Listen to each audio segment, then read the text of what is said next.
ঘোষণা হয়ে গেছে এবং আপনার সিনেমায় যারা অভিনয় করছেন তারাও এবারে নির্বাচনের ক্যান্ডিডেট। তো দুজন রাজনৈতিক গুরুত্বপূর্ণ ব্যক্তি, সেই মুহূর্তে দাঁড়িয়ে এই মুহূর্তে এই কিছু কর্পূরটা রিলিজ করছে, রাজনৈতিক প্রাসঙ্গিকতা বা ছবির প্রাসঙ্গিকতা কত? কোনো ক্যান্ডিডেট যারা হয়েছে তারা এই ছবিতে অভিনয় করছে বলে প্রাসঙ্গিকতা নয়। প্রাসঙ্গিকতা হচ্ছে গল্প, এবং সেই কারণেই আজকে আপনাদের সবাইকে ইনভাইট করেছি এই ছবিটা এসে দেখা। তাহলে কি হবে, আপনাদের প্রশ্ন করতে আরও সহজ হবে। আগে ছবিটা দেখুন, ছবিটা দেখার পর আমি আপনাদের কাছে থাকতে রাজি আছি। তখন যত খুশি প্রশ্ন করব। তখন যদি মনে হয় যে এটা প্রোপাগান্ডা ফিল্ম, তখন যদি মনে হয় যে এটা ইচ্ছে করে করা কোনো ছবি, এই সময়টাকে মাথায় রেখে। ভোট তো উৎসব, মানুষের উৎসব। আর মানুষের উৎসব যখন হচ্ছে, সিনেমা কেন দূরে থাকে? একটা সময় একটা ছিল ভোট অ্যাকচুয়ালি ইলেকশন উৎসব হিসেবেই চিহ্নিত।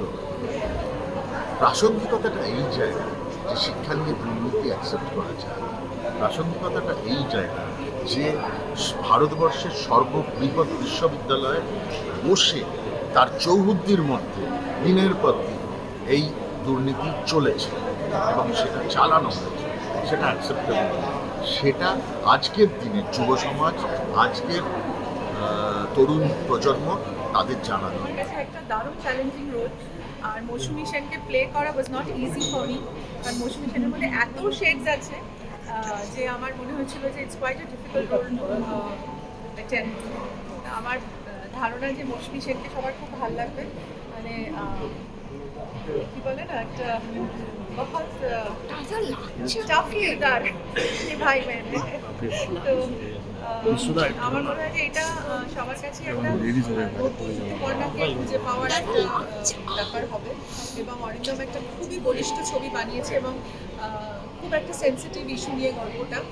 তো আশা করবো যে দীপান্বিতা রায়ের এই উপন্যাসের অবলম্বনে আমাদের ছবি কর্পূর সবার খুব ভালো লাগবে। আজকে কর্পূরকে নিয়ে অনেক ঘিরে আলোচনা চলছে চারিদিকে, এবং প্রেস মিডিয়াতেও প্রচুর লেখালেখি শুরু হয়েছে। তো আশা করবো যে এটা সেরকমভাবেই মানুষ অ্যাকসেপ্ট করবে। তাদের হৃদয়ের ভিতরে নিশ্চয়ই অনেক কিছু হবে এই ছবিটা দেখে, এবং আমি ফ্রেন্ডস কমিউনিকেশন এবং কাহামকে ধন্যবাদ জানাই এই ছবিকে পর্দাতে নিয়ে আসার জন্য, যেখানে এত রকম ঝামেলা চলছে, এত কিছু চলছে, এত রিলিজ নিয়ে প্রবলেম হচ্ছে, কিন্তু আই থিঙ্ক আমাদের প্রডিউসার এখানে আছে হাসান, আসো না, আমরা পারিবারিক বন্ধু, ওর ওয়াইফ আমার ভীষণ ভালো। মানুষকে দিয়ে কিছু বলানো বলতে আস্তে আস্তে সেইগুলো বলানো যেগুলো হয়তো সে বলতে চাইছে না। এটা একটা সাংবাদিকতার বড় জায়গা, সেটা কীভাবে প্লেস করতে হয় কোয়েশ্চেন, কীভাবে সেই মানুষটাকে নিজের কনফিডেন্সে আসতে হয়, সেটা আমি শেখার চেষ্টা করেছি, করার চেষ্টা করেছি। আর আজকে তো প্রিমিয়ার, তোমাদের কি বলতে চাও দর্শকদের? আমি এটা বলবো, এটা বলবো ভীষণ ভালো লাগছে। আজকে ফাইনালি ঠিক পরীক্ষার রেজাল্টের দিন সবাই দেখতে চলেছে, তোমরা সবাই দেখতে চলেছে, ভীষণ ভালো লাগছে। আমরাও প্রথমবার দেখবো। আমি ভীষণভাবে বিশ্বাস করি যে এই ছবিটা খুব সুন্দর এবং খুব ভালো একটা অন্য রকমের একটা ছবি হতে চলেছে। এটা সবাই সবার ছবির ব্যাপারে বলে, ওই জন্যই আমি এই ছবি বলবো যে আপনারা যারা দেখছেন আমাদের ছবি কালকে রিলিজ হতে চলেছে, আপনারা গিয়ে ট্রেলারটা দেখুন। ট্রেলারটা যদি ভালো লাগে ডেফিনেটলি হলে গিয়ে ছবিটা দেখুন। আমার মনে হয় যে সাবজেক্টে ছবিটি করা একটা অন্য রকমের পরিবেশন হয়েছে। অরিন্দম দা এর আগেও অনেক থ্রিলার বানিয়েছে, এরকম থ্রিলার কিন্তু আমার মনে হয় না অরিন্দম দা এর আগে করেছে। প্লাস এখানে এরকম এটা একটা সত্যি ঘটনা, একটা উপন্যাস থেকে অবলম্বন। সো আমার মনে হয় একটা ইন্টারেস্টিং টপিক অলসো। সো আশা করি তোমাদের সবার ভালো লাগবে। আর সুন্দরী মেয়ে বলছি আপনাদের সিনেমা দেখতে, এটা সবার ফেলবেন না।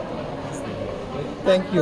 বলবে তুমি প্রথম থেকে এই ছবিটা নিয়ে টেনশন ছিল, ছবিটা না আমি খুব আজকে খুব আনন্দ, আমার খুব আনন্দ হচ্ছে। ছবি রিলিজ হলে তো দেখ কিন্তু এটাই তো মানে কোনো কাজ করার পরে এটাই তো কালমিনেশন, এটাই তো আমাদের পাওনা। তো আমি খুব চেষ্টা করেছি যতটা আমার পক্ষে মানে করা সম্ভব, আমি চেষ্টা করেছি আমার কাজটা যতটা ভালো করে করা যায়। অরিন্দম দা তো মানে আমি কি বলবো যে I am so thankful to Arindam da for casting me, এবং এটা এত সুন্দর একটা রোল আমাকে দিয়েছে। ছবিটা অসম্ভব সুন্দর একটা ছবি তৈরি হয়েছে, এবং আমি আশা রাখছি যে আমাদের বাংলার মানুষের এই ছবিটা খুব পছন্দ হবে।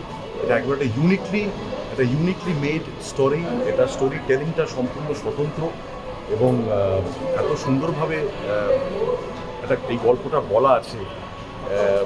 ছবিটা দেখলেই বুঝতে পারবেন যে এটা ক্যানভাস থেকে শুরু করে ভিজুয়াল ট্রিটমেন্ট থেকে শুরু করে ছবিটার কালার, যে কালার্সগুলো ইউজ হয়েছে, যে দুটো টাইম জোন ইউজ হয়েছে, ছবিটার গল্প, ছবিটার বক্তব্য সব কিছু মিলিয়ে আমার মনে হয় মানুষের ছবিটা খুব দাদা কি বলবে?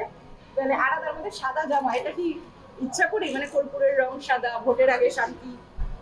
সব মিলিয়ে আমি ভোটে প্রার্থী বেলেঘাটা থেকে তৃণমূল কংগ্রেসের মমতা বন্দ্যোপাধ্যায়, অভিষেক বন্দ্যোপাধ্যায়কে আন্তরিক ধন্যবাদ। মানে বিধায়ক পরেশ পাল গাইড করছেন, 8 জন কাউন্সিলর গাইড করছেন, আর মানুষ আমায় চেনেন। মানে আমার হোম কনস্টিটুয়েন্সি, ফলে আমি রাজনীতি, সাংবাদিকতা, আমার জীবনের ওঠাপড়া সেগুলো সবাই জানেন। তার সঙ্গে আমি একটু লেখালেখি, খেলাধুলো, এসব এখন সিনেমা, এসব একটা আমি সাধারণ লোক, একটা সব দিকে মিশে থাকি। তো আজকে কর্পূর আপনাদের জন্য স্পেশাল শো এবং আগামীকাল থেকে প্রেক্ষাগৃহে মুক্তি পাচ্ছে, আর আশা করি ভালো লাগবে আপনাদের।